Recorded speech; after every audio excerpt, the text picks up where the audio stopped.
Hello and welcome to another episode of the Feudal Future podcast. I'm Marshall Toplansky. I'm Joel Kotkin. And today we are really excited to have Nick Eberstadt with us. Professor Eberstadt holds the Henry Wendt Chair in Political Economy at the American Enterprise Institute. His research focuses on demographics and economic development generally. When he talks about and researches international matters, he focuses on the Korean peninsula. But when he looks at domestic issues, he focuses a great deal on the workforce. And he wrote a book in 2016 called Men Without Work, America's Invisible Crisis. And he recently updated that in the post-pandemic world. Nick, welcome. It just seems so odd to us that when you look at all the unemployment numbers and how robust the job market is, that we would have a crisis of large proportion that stems from people not working. Could you explain that to us? Marshall, Joel, thank you so much for inviting me. It's a blast for me to be here with you. It's a real paradox, isn't it? Because we have a peacetime labor shortage. Wartime labor shortages we kind of understand.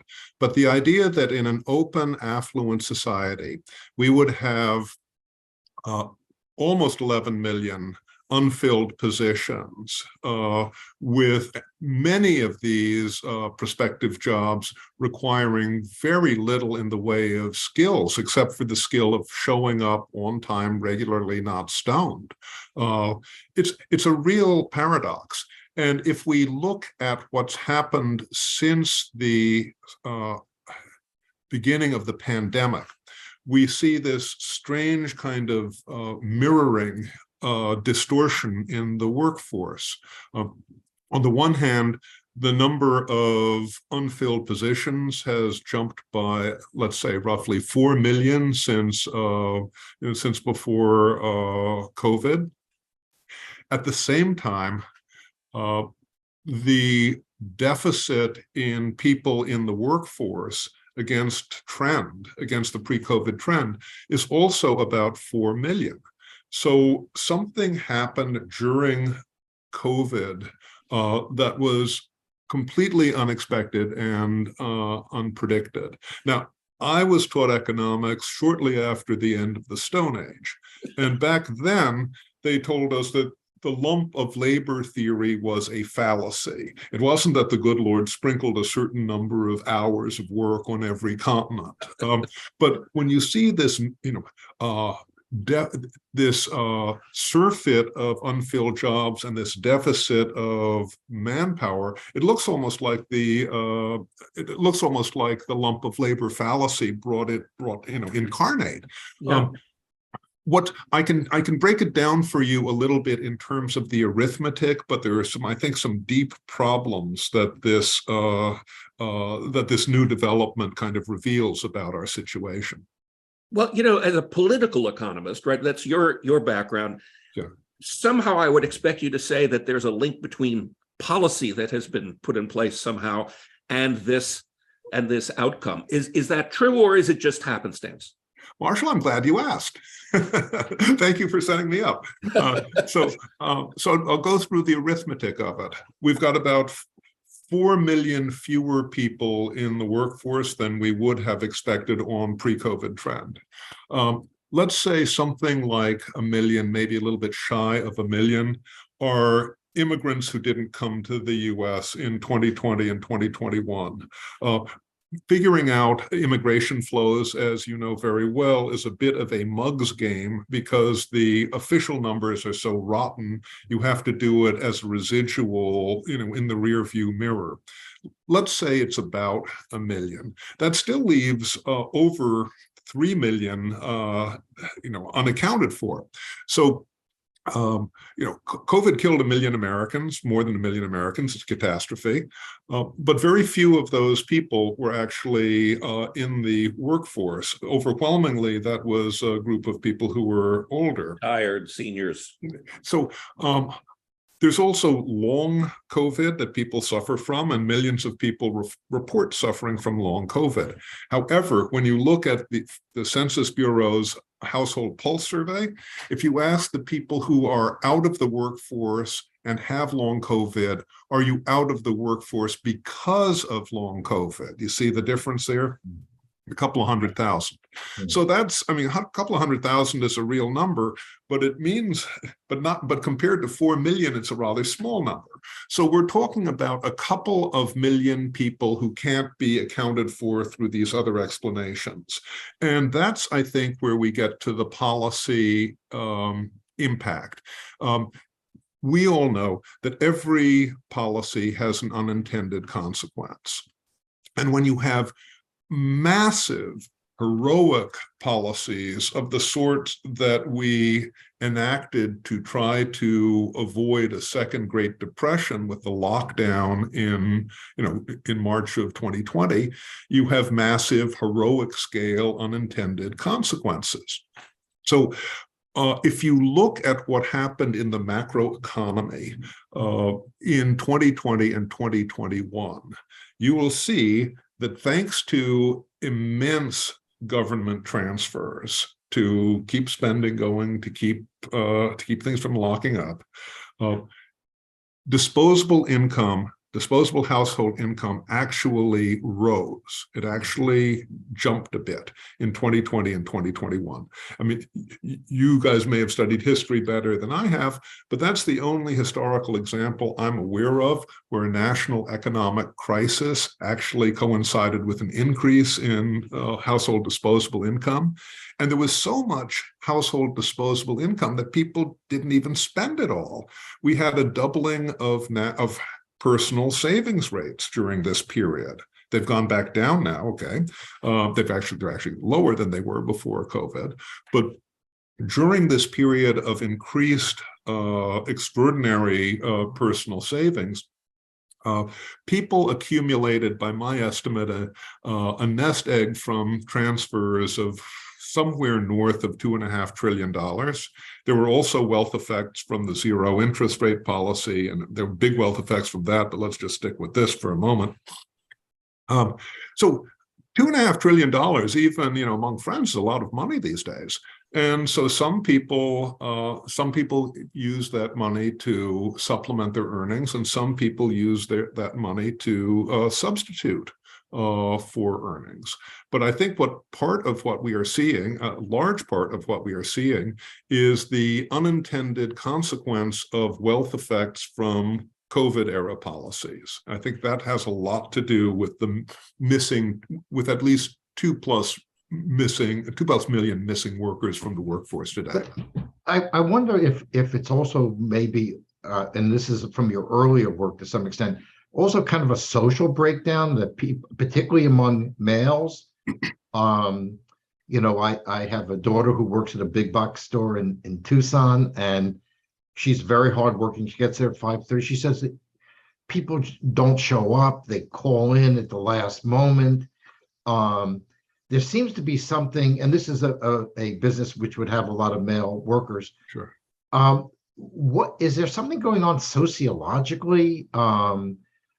First here in the United States, and I know you've studied Korea, and I know Korea has like an extremely low birth rate. I mean, it's weird that we have a very low birth rate and we have our labor surplus.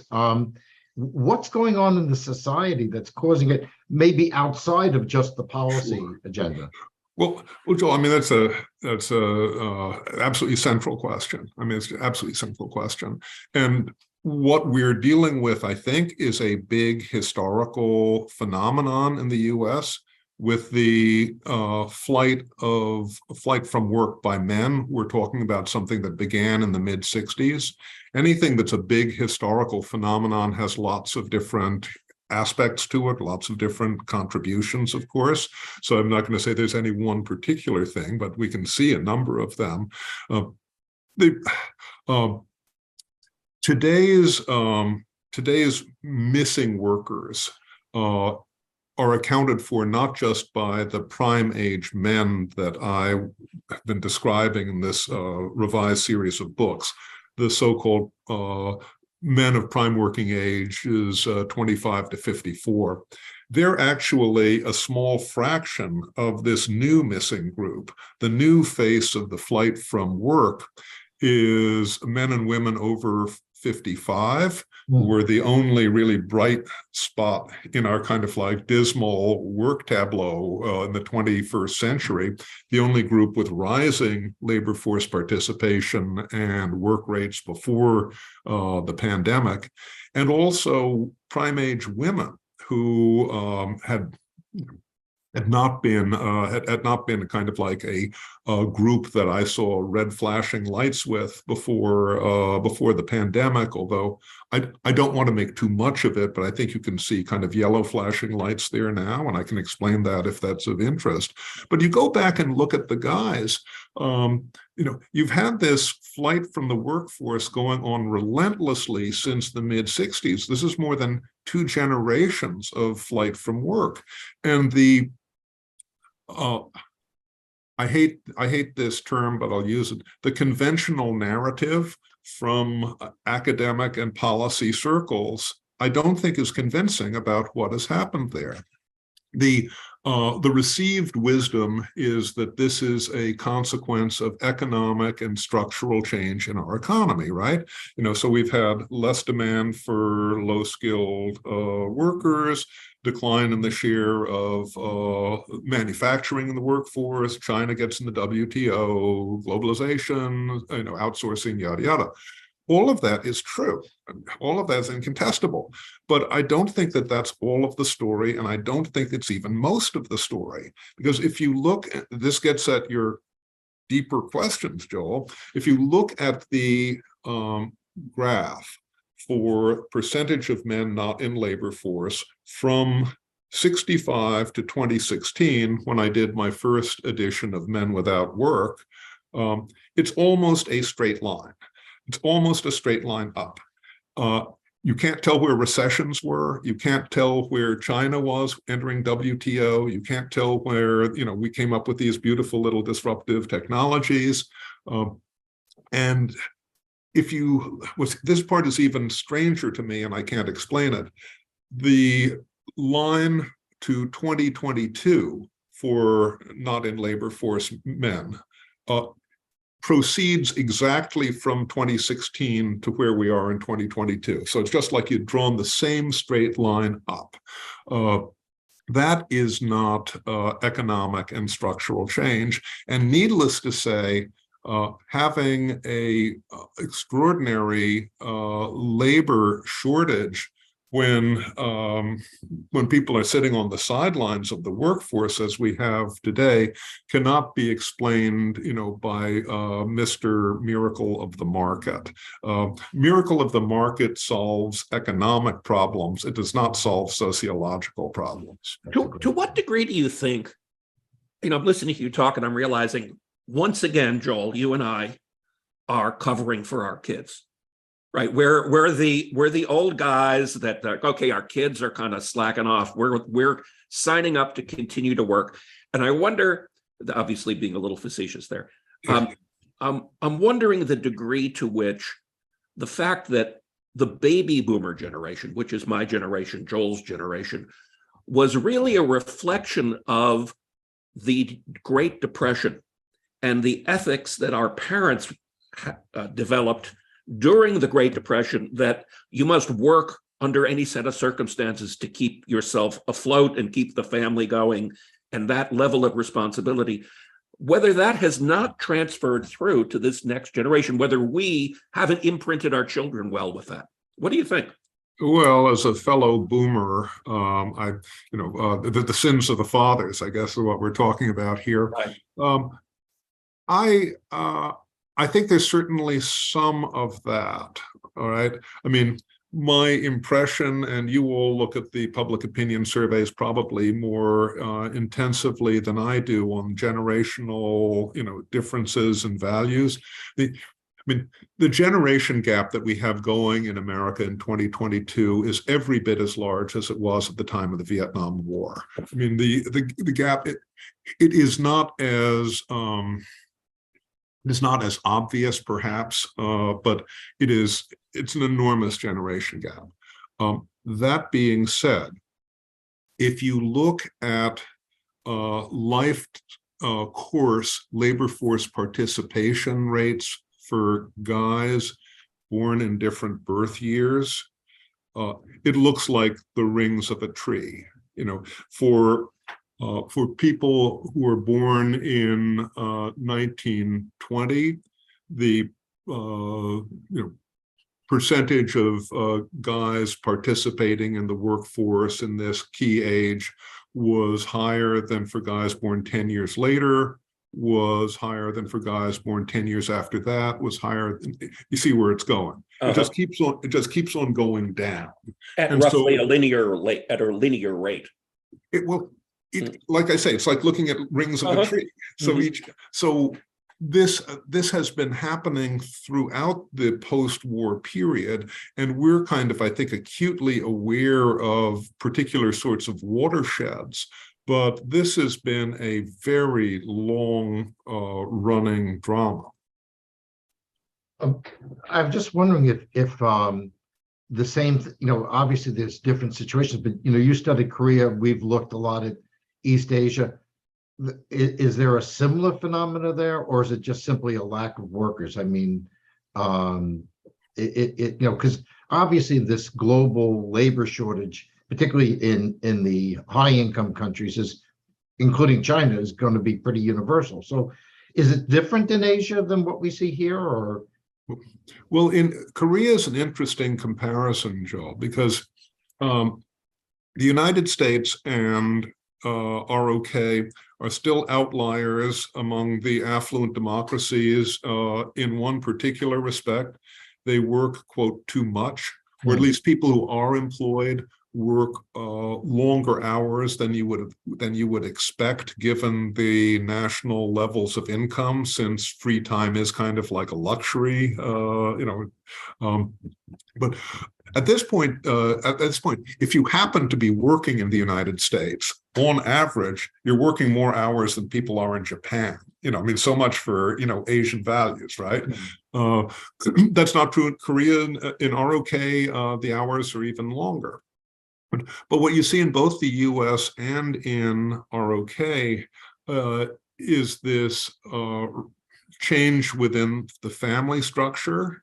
And I don't think you can talk about any of the stuff in the Men Without Work without looking at family structure. In the US, we've been having this if I'm going to be neutral about it, I'd say transition. The way you've seen this collapse of the former notional two-parent family, and this has been going on since the mid-1960s, at least. Moynihan originally, famously, notoriously flagged this with the Black family in America. At the time, he took an awful lot of arrows for committing truth in public. At the time, he not unreasonably surmised that this was unique because of the legacy of slavery and discrimination that Black Americans suffered. Now we know that this was more like a leading indicator than it was like an exception. So we have that particular phenomenon going on. In South Korea, it's been rather different. There has been a flight from marriage by women. If you ask South Korean women why they're fleeing from South Korean men, they'll give you some interesting answers, but leave that aside. This has been quite rapid over the last generation, but because the norms for out of wedlock childbearing are so much different in ROK and in East Asia, being a unmarried woman really means, for the most part, being a childless woman. So there's been this plummeting of fertility and this explosion of childlessness that's underway in ROK, which is a little bit different from what we've got. The last time I looked, and you may have more up-to-date figures, the snapshot period total fertility rate for the city of Seoul was like about 0.66 or something. Wow. 2/3 of a birth per woman per lifetime. If that Yeah, continues. Beijing and Shanghai are not far from that. Yeah, I mean, but that's so far below replacement rate for everybody compared to everybody else. I mean, yeah, it's like turn out the lights, but the what's so hard to understand is the only times that one saw numbers like that in the past were usually during periods of total war or famine or catastrophic pandemics. Right. I mean, the only time in recent history that we saw something like this elsewhere in a society undergoing orderly change and progress was in East Germany after the collapse of communism. So, so you've got a kind of an East German communist collapse scale birth level in places that seem to be booming. So there's this enormous cognitive dissonance underway in when one looks at what's going on with family in Korea versus what you see going on in the labor market. And I don't think that can last. I think you can't keep those two trends separate forever. Well, and I also wonder, in the work that I've looked at, that there is a family issue. But one of the things I think that's common is that young people and their parents don't think their kids have a very good future ahead of them. And of course, then you add in, climate hysteria, and then you say the world's coming to an end. I mean, it's, to me, it's very medieval. Obviously, we're talking about the return of feudalism. So is it also a reflection of the fact that I'm not going to work really hard because it's not going to make a difference? Like, as Marshall and I know from teaching here in California, these kids know that if they stay in California, they're never going to own a house. Right. I mean, that owning a business is sort of a torture test. Well, and even beyond that, their goals for themselves are so focused around work-life balance. Yes. Overemphasizing life than work. And so, they don't even want to participate. They just want to cruise. Well, so if you look at today, if you just took 2022 and you compared the attitudes of let's say 18 to 34-year-olds to those of boomers, you'd say, wow, okay, well, this explains a lot. And there's a good argument there. The funny thing is, though, that we've been on this path for like 50 years. Right. So even before this difference in attitudes was so evident, something was going on. Something was going on for decades.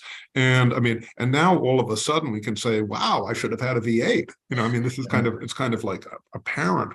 But this has been sneaking along for a long, long time. Now, how do you connect that with, for instance, the ever decreasing work week in Western Europe? Because those policies have been also emerging over the past 50 years. Yes. Well, if I were to pretend I were an economist, I would say that in societies that have rising levels of affluence and rising levels of income, a preference for free time would be revealed by more affluent populations. And this might mean that over time, we'd see the work week declining and the free time increasing. Note that I am not using the word leisure. When I was mistrained in economics as a young man, the standard formulation was work or leisure. As you know, Leisure is a very specific use of free time that actually is restorative or uplifting. There's a lot of use of free time that is degrading, which is part of what we see, I think, in quite terrifying ways in the self-revealed, self-reported time use surveys from male workforce dropouts. So what we have in the United States kind of flies in the face of that very simplistic, stylized fact I laid out for you. On the one hand, we've got this majority of people, big majority of people who are in the workforce, and despite being one of the most prosperous societies humanity has ever known, have very, very long work hours compared to other less affluent countries. That's on one side. On the other side, we have this growing fraction of working age men whose hourly or yearly work rate is like zero. Right, So they're opting out of the yeah, system. so we've got this bifurcation. I mean, this is you go back to Keynes and his essay about the economic possibilities for our grandchildren from 1930. And he was, in the depths of the Depression, he made this really bold prediction that our grandkids are going to be way richer than we are, which may have seemed like he was out on a limb, but he was, spot on that. The part that he talked about where he wasn't quite there, or at least we're not quite where he was, musing about. So he said the real problem in the future is going to be using all of our free time from the mechanization of work, and the people will be having a 10 and 12 and 15 hour a week job assignment, and filling all of that free time is going to be the big problem of the future. Well, we're not quite there, but if you look at the United States, we've got one group of people, the great majority, who work an awful lot, and another group of people of working age who aren't working at all. And average social media usage is about 8 hours a day. Yeah. So somehow we've been able to step up to finding ways of filling the free time. But I guess, as we as we sort of move to the conclusion, what policy steps can we take? We here in California, there's a lot of support for universal basic income. Gavin Newsom keeps sending checks. Now it's going to be fun when there's a $35 billion deficit. That will be interesting. But what policy? Because it seems to me that a large part of the policy agenda is just give the this disenchanted working class, this proletariat, new proletariat, enough money to live decently, play video games, smoke pot, and watch porn videos. I mean, I don't know what to say. Ready Player One. That's right. Yeah. Well, so let's go backwards. Which policies do we want to avoid? Which policies do we want to think about? And what is left over afterwards that we won't have touched from these? So UBI is universal basic income is about the worst possible policy that I can think of as a way to address this employment or non-working problem. And I'm not talking about the expense or the implications for debt or the implications for the macroeconomy for trying to finance UBI. If you look at time use of the men who are neither working nor looking for work nor in education and training, what they say, it's kind of horrifying. They basically say that they're not doing civil society, they're not worshiping, they're not volunteering, they're not doing charity. They got a whole lot of time, but they're not helping out that much with chores around the house or with household members.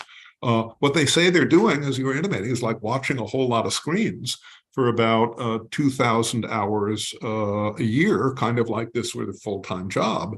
And to make it even more cheerful, in the times when the Bureau of Labor Statistics had asked before the pandemic in some of these surveys, are you taking any pain medication? About half of these guys say, yeah, I'm taking it every day. So do we really want public policy to buy more of this for us? That's what UBI is going to do. So that, I mean, that seems to me to be absolutely, kind of like a calamitous decision that one would bring upon one's own society. And you don't stay away from that one, please.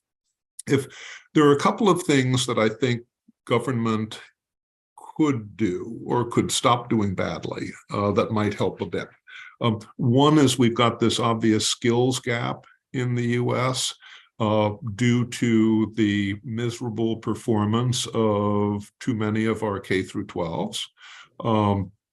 And it's kind of revealing inadvertently that I'm not supposed to use the word vocational anymore because that's been made politically incorrect by educators. I mean, that also is kind of revealing about what our problem is, but we need a lot more vocational in America.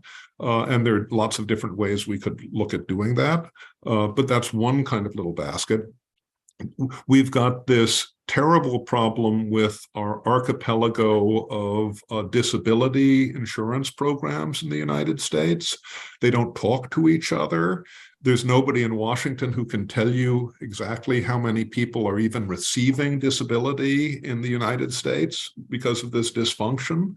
But we know that before the pandemic, more than half of the prime age guys who were neither working nor looking for work were receiving at least one disability program payment, and about 2/3 or more were in households that were receiving at least one, maybe more. Not saying that it causes this problem, because I can't prove that, and I don't think anybody could prove that, but it is financing a non-work lifestyle for millions and millions of people in the US, and it's gone from its original, I think, noble purpose to the unintended consequence portion of the program, where it's kind of encouraging helplessness and dependency.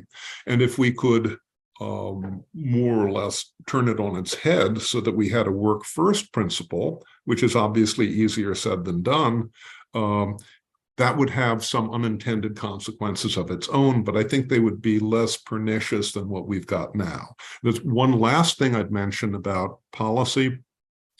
We probably have 25 million American adults with a felony conviction in their background at this point. That's probably something like 1 in 7 adult guys, more than 1 in 7 prime age guys. We don't have any information on this for the nation as a whole. For some reason, Uncle Sam hasn't been interested or motivated to collect information on this. We're the first new nation. We're kind of like a data-friendly government. I mean, 1790 US population census is like high-tech data for like the 18th century. So how come we aren't doing this? We can't even have evidence-based policies for reentry if we don't have the evidence. So those right. Well, and your point is that when you have that level of people with a felony conviction, and the felony convictions effectively deal you out of the mainstream work economy, no wonder we have so many unfilled positions.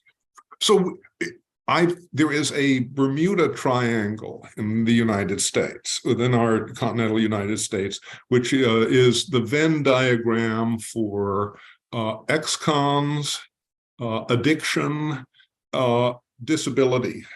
And I think that if you had the numbers, which I do not, and I think only the good Lord at the moment has these numbers, for who exactly is in these different circles and where they overlap in the 7+ million population of guys who are neither working nor looking for work, you'd find a lot of overlap in there.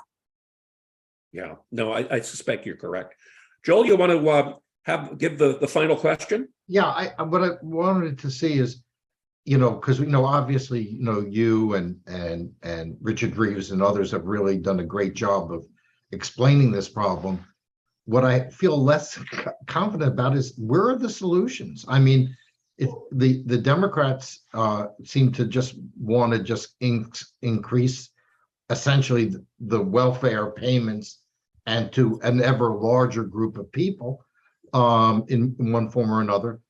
When I talk to Republican libertarians, I think they have no interest in how the society functions and where it's going. I mean, I've sat down with billionaire, high-tech guys, and you just say, like, do you understand what's going on in the back of the restaurant that you go to all the time? I mean, do you have any idea what's going on if you just drove, from Sunset Plaza to south or to the southern parts of Los Angeles? The question is, I don't see either party having a solution. Is there anything optimistic? Is there any movement that you think might lead to a better result? You mentioned movement. I'll get to that. I didn't bring my magic wand today, so I can't fix the family. And I also can't fix our value structure in the United States. I can't quantify statistically the changes in our outlooks and attitudes and morals and values compared to 65 when we started seeing this change, but it's manifestly different. I mean, it's manifestly different expectations and attitudes. And these are hugely important. One movement which could do an awful lot would be another great awakening. We are a country that is subject to repeated great awakenings.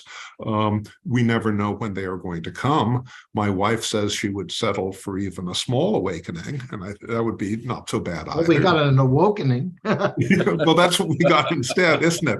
But here's what kind of kind of ties this together as in kind of like the dilemma. Because of what we see unfolding, the different aspects of what we've been talking about is what I've written about elsewhere and called the new misery. The new misery has emerged at a time when U.S. economic growth is strangely, unnaturally poor. For all of the 21st century thus far, our per capita annualized growth has been just barely over 1%. I mean, think of how much lower that is than in the post-war era, or even in the first half of the 20th century, or the second half of the 19th century. Part of what the new misery is partly a response to this much slower growth rate, but it's also contributing to this much slower growth rate. And the way I think there are a lot of tech questions about that, which would take us into a whole other discussion with your friends. But we can do something about this, and part of what we can do about this, I think, is to commit truth in public and to commit truth around our kitchen tables, which is that work isn't just a dollar and cents question. Work is a service to other people that helps you complete yourself. There was this Greek guy, I think he lived a long time ago, named Aristotle, who said that human beings were social creatures. And if you're not connected to society, bad things happen to you. If you're not connected to work, if you're not connected to your family, if you're not connected to your community, if you're not connected to faith, you will suffer. And bringing that basic truth, which is obviously a very value-laden truth, back into circulation and not being afraid to talk about it, I think could have not necessarily immediate, but very powerful and very enduring value. We couldn't have said it better. I don't think this has been great, and hits the issues that we're concerned with, all over the country, but here in California, particularly, where I think we have a large group of this type of person that you're talking about. So, Nick, I think this is terrific, and we're hoping that other people will, follow what you're doing and what other writers are doing, because we're probably too old to see the worst results of this, but our children will. Amen. Amen. Thank you so much for joining us. That's Always a great. blast for me. Thank you so much for asking me, Marshall. Thank you so much, Joel. Thank Take you. care.